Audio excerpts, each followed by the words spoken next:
जहां पर सामने वाले ने आपको आरोप लगा दिया कि आप गलत हैं, चाहे वो झूठे ही आरोप लगा दिया हो, आप तो सफाई भी नहीं दे सकते। अच्छा एक बात बताओ, मैंने आप पर कोई आरोप लगा दिया, तो आरोप सही है कि गलत है, इसकी जांच होनी चाहिए कि नहीं? बोलो। लेकिन सरकार ने अब नए जो कानून बनाए हैं उसमें सरकार का कहना है कि जरूरत नहीं है जांच करने की। किसी ने आपको कह दिया कि आप गलत हो तो बस आपको जेल में जाना ही पड़ेगा और उसकी जांच करने की जरूरत नहीं है। अब ये कानून आ रहे हैं नए। बोलो हाँ। अब बताइए ये न्याय है कि अन्याय है? तो सरकार न्याय के एक कदम है पास के, अन्याय के एक कदम पास है। अन्याय पहले ही कम था कि सरकार और अन्याय करना चाहती है। इसलिए हम कहते हैं कि देखो, बहू अपने सास ससुर पर दहेज का केस लगा देती है। आप जानते होंगे कितनी बहुएं हैं जो गलत केस लगा देती हैं? बोलो हाँ। कितनी लड़कियां हैं जो किसी लड़के पे झूठे ही बलात्कार का केस लगा देती है? ये बात सही है कि गलत है? कितने लोग हैं जो अपने अधिकार का दुरुपयोग कर देते हैं? समाज में ऐसे लोग हैं जिन्होंने गलतियां नहीं की पर झूठा आरोप लगा दिया गया और बेचारे जेल चले गए। आप बताइए कि किसी ने झूठा आरोप आप पे लगाया है तो उसकी जांच होनी चाहिए कि नहीं? बोलो। पर सरकार कहती है नहीं, जांच की जरूरत नहीं है। किसी ने बोल दिया आप गलत हैं मतलब आप गलत हैं, बस। इससे क्या कहेंगे? इससे बड़ी मूर्खता हो सकती है? इतने अंधे तो धृतराष्ट्र भी नहीं थे, है ना? सबसे बड़े अंधे धृतराष्ट्र ही थे, पर वो भी इतने बड़े अंधे तो नहीं थे। जांच तो करा लो भाई साहब। जांच ही नहीं होगी, बोले जांच की जरूरत नहीं, अंदर चलो जेल में। अभी कुछ दिन पहले हमारे देश में एक आदमी को जेल में डाल दिया, 40 साल जेल में रहा। 40 साल के बाद उसे न्याय दिया सुप्रीम कोर्ट ने कि यह व्यक्ति निर्दोष है। 40 साल बाद न्याय क्या मिला? निर्दोष है। और आरोप क्या था? 100 रुपए की धोखाधड़ी। कितने रुपए की? 100 रुपए की। वो राज परिवहन बस नहीं चलती थी सरकारी, पहले सरकारी बस, उस सरकारी बस का कंडक्टर था। 100 रुपए का उस पर घूस लेने का या टिकट ना काटकर चढ़ा लेने का यात्री को आरोप था। उस 100 रुपए के केस में 40 साल लग गए न्याय देने में। और न्याय जब मिला तो क्या मिला कि ये आदमी निर्दोष था। इसने कोई ऐसी बात कही नहीं, किसी ने झूठे ही आरोप लगा दिया। तो किसी के झूठा कहने से सरकार ने जांच नहीं की कि वो सही बोल रहा कि गलत। वो जेल में 40 साल। आप बताइए ये न्याय है? ये है नेताओं का न्याय? भगवान का न्याय अलग है साहब।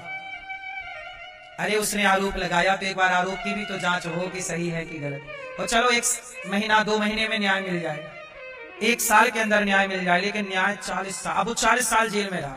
अब उस 40 साल में तो उसकी जिंदगी खत्म हो गई ना? होगी खत्म कि नहीं? समाज में बदनामी हुई कि इसका बाप जेल में है, इसका पति जेल में है, इसका बेटा, जिसका भाई, जिसका पति, जिसका पिता जेल में होता है, समाज में उसे अच्छा कहां कहा जाता है? समाज की इस तरह की दबाव में वो रहे, लेकिन कोई नहीं सुनता यहां साहब। अंधा कानून, बहरे लोग, इससे बड़ी मूर्खता क्या होगी समाज की? इस देश में न्याय नहीं। न्याय के लिए आप लड़ते रहो, देते रहो वकीलों को पैसे खर्च होंगे, बस न्याय नहीं मिलेगा। न्याय के नाम पे मिलती हैं तारीखें, तारीख पे तारीख, तारीख पे तारीख। तारीख क्यों मिलती है हमारे यहाँ? क्योंकि तारीखों पे हमारे यहाँ ना एडवोकेटों की फीस चलती है। जल्दी न्याय हो जाएगा तो एडवोकेट को पैसा कौन देगा? इसलिए लंबा लटकाते हैं केस, ताकि जितना लंबा रहेगा हर बार में 1000, 2000, 5000 चित्ते हैं।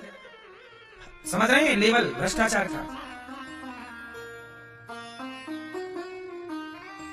सरकारें गूंगी, सबको पता है सब कुछ, पर अंधेर नगरी चौपट राजा, टके शेर भाजी ठके शेर खाजा ही पढ़ा था देखने को मिल रहा है। थी अंधेर नगरी थानबूज राजा, टके शेर भाजी टके शेर खाजा। अंधेर नगरी और चौपट राजा। ऐसा है न्याय इस देश का। क्या कहें, किससे कहें, उम्मीदें भी तो अब नहीं है किसी से। जिनसे उम्मीदें थी वही ऐसे कानून ले आए, कह रहे हैं कि अब जांच ही नहीं होगी, तुम आरोप किसी ने लगाया सीधे अंदर जाओ, कोई जांच की जरूरत नहीं। तो कुंती बुआ ने भगवान से हाथ जोड़ करके कहा, कृष्णाय वासुदेवाय देवकी नंदनाय चा नंद गोप कुमाराय गोविंदाय नमो नमः। कुंती बुआ ने हाथ जोड़कर कहा, कृष्णाय वासुदेवाय देवकी नंदनाय च। हे कृष्ण, हे देवकी पुत्र, यशोदा पुत्र, हे नंद पुत्र, मैं आपको प्रणाम करती हूँ। नमः पंकजनाभाय, हे प्रभु आपके चरणों में कमल नयन कृष्ण आपको प्रणाम है। भगवान बोले, बुआ क्यों प्रणाम कर रही हो? कुंती बुआ बोली, आज मैं आपसे कुछ मांगना चाहती हूँ। मांग लो। क्या मांगती हो बुआ? आज कुंती बुआ ने कहा, हे श्याम सुंदर, जो हम मांगेंगे आप हमें दोगे? हाँ हाँ मांग लो। कुंती बुआ ने आज भगवान से क्या मांगा? विपदा संतु नः शश्वत तत्र तत्र जगत गुरु। हे प्रभु, हमें विपत्ति दे दीजिए। हमें क्या दे दीजिए? जोर से, विपत्ति। क्या चाहिए? विपत्ति। कन्हैया मुस्कुराए, बुआ क्या मांग रही हो? सारी दुनिया सुख मांगती है, आप दुख मांग रही हो। कुंती बुआ बोली, दुख क्या करोगी? भगवान कृष्ण बोले, दुख क्या करोगे? बुआ दुख का क्या करोगी? कुंती बुआ बोली, श्याम सुंदर, जब से जीवन में सुख आया है तब से हमें डर लगने लगा। क्या? बोले, सुख में ये डर लग रहा है प्रभु कहीं हम आपको भूल ना जाए, क्योंकि सुख में भगवान को भूलने की संभावनाएं ज्यादा है। हमें डर लग रहा है हम भूल ना जाए।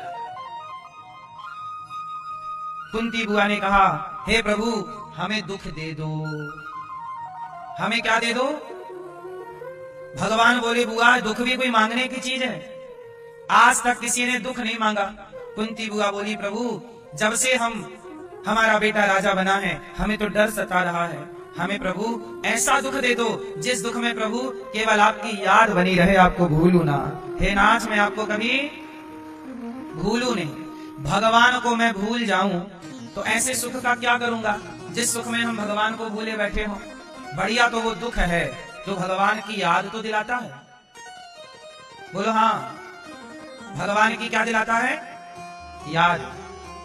दुखों से अगर चोट खाई ना होती तो कन्हैया तेरी याद हमें आई ना होती।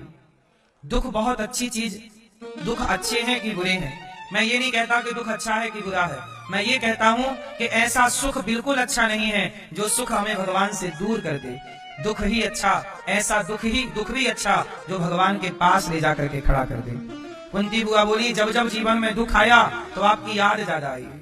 अब सुख आ गया तो डर रही हूं कि कहीं मैं आपको भूल ना जाऊं। दुख आया, अच्छा एक बात समझो, हमारे देश के साधु संत सब छोड़ के फटे चीथड़े कपड़े पहन के काहे घूमते रहते हैं?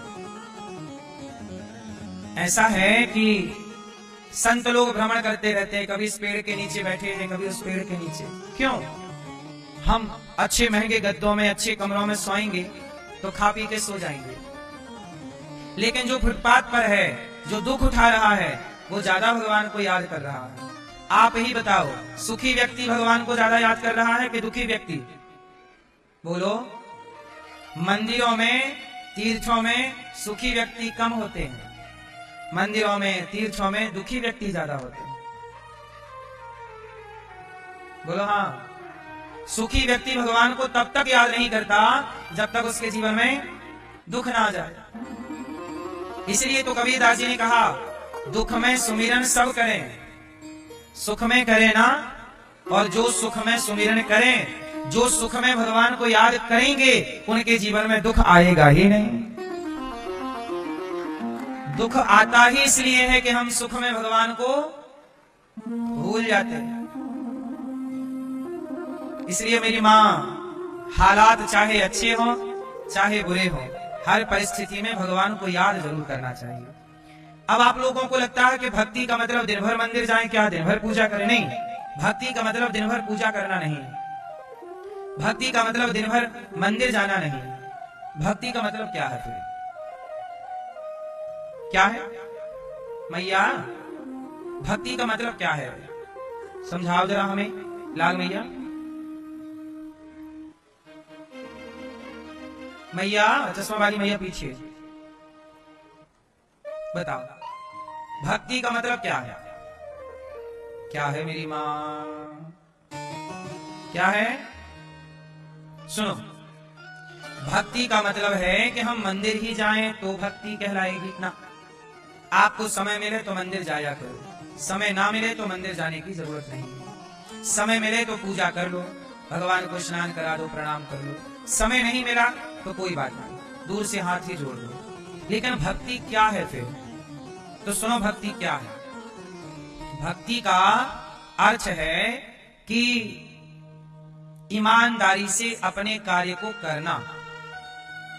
जैसे आप किसान हैं, ईमानदारी से आप किसानी कीजिए, ईमानदारी से अपना कार्य करिए और काम करते हुए भगवान को याद करते रहिए। काम छोड़ के माला जपने की जरूरत नहीं है, काम करते हुए नाम जपो। ठीक है, ये भक्ति है। भक्ति क्या है? अब पत्नी कर रही है भक्ति, वो पति बुला रहा है, सुनो जरा यहाँ आओ। अरे चुप बैठे रहो, बुढ़ी कहीं की, मैं माला जप रही हूँ। अब पत्नी जप रही है माला, राम राम राम। वो पति बुला रहा है, यहाँ आओ। अब पत्नी बोली मैं माला जप रही हूँ। अब पत्नी को लग रहा है कि मैं भक्ति कर रही हूँ। भक्ति नहीं कर रही हूँ, काम चोरी कर रही हूँ। ये काम चोरी है। अब पति लोग, बाप बुला रहा है पुरुष को, पति को, ए भैया बेटा, माँ बुला रही है, बेटा दवाई नहीं है, ये दवाई लेते आना। माँ, इतनी महंगी दवाई, माँ भूखी मर रही है, माँ प्यासी मर रही है, बेटा को टाइम नहीं है देखने के लिए। दिन भर दुकान, दिन भर काम, दिन भर पैसा। ये भी आपकी काम चोरी है, कर्तव्य से भाग रहे हो। अब आप कितने भी तीर्थ कर लो, इसलिए हम कहते हैं मंदिर मत जाओ, तीर्थ भी मत जाओ, जरूरी नहीं है, समय हुए तो जाओ। लेकिन तुम्हें जो जिम्मेदारी विधाता ने दे रखी है, अपने कर्तव्यों को ईमानदारी से तो कर लो। आप डॉक्टर हैं, ईमानदारी से मरीजों की सेवा करो, यही आपकी भक्ति है। उसको बचाने का प्रयास करो। अब आजकल हमारे देश में डॉक्टर क्या करते हैं, तुम्हारा मरीज जिंदा रहे या मर जाए, पहले पैसा जमा करो 2 लाख रुपया, तब हम हाथ रखेंगे। क्यों? ऐसी है ना। अमेरिका में कोई भी व्यक्ति बीमार हो तो पहले उसका इलाज किया जाता है, और हमारे देश में कोई व्यक्ति बीमार हो तो पहले पैसे गिने जाते हैं। पैसे लाओ फिर हाथ लगाएंगे। क्यों जी, ये बात सही है कि गलत है? बिना पैसे जमा कराए हमारे देश के हॉस्पिटलों में इलाज भी चालू नहीं होता, चाहे मरीज इलाज के अभाव में मर जाए। ये बात सही है कि गलत है? लेकिन अमेरिका में ऐसा नहीं है। अमेरिका में कोई भी यदि सड़क में मिल गया या कहीं भी, तुरंत उसे हॉस्पिटल और उचित इलाज, और इलाज होने के बाद उससे पैसे लिए जाएंगे। और पैसे नहीं है, माना कि किसी के इलाज में 10 लाख लग गए और पता चला ये तो बहुत गरीब आदमी है, तो फिर उसका इलाज फ्री हो।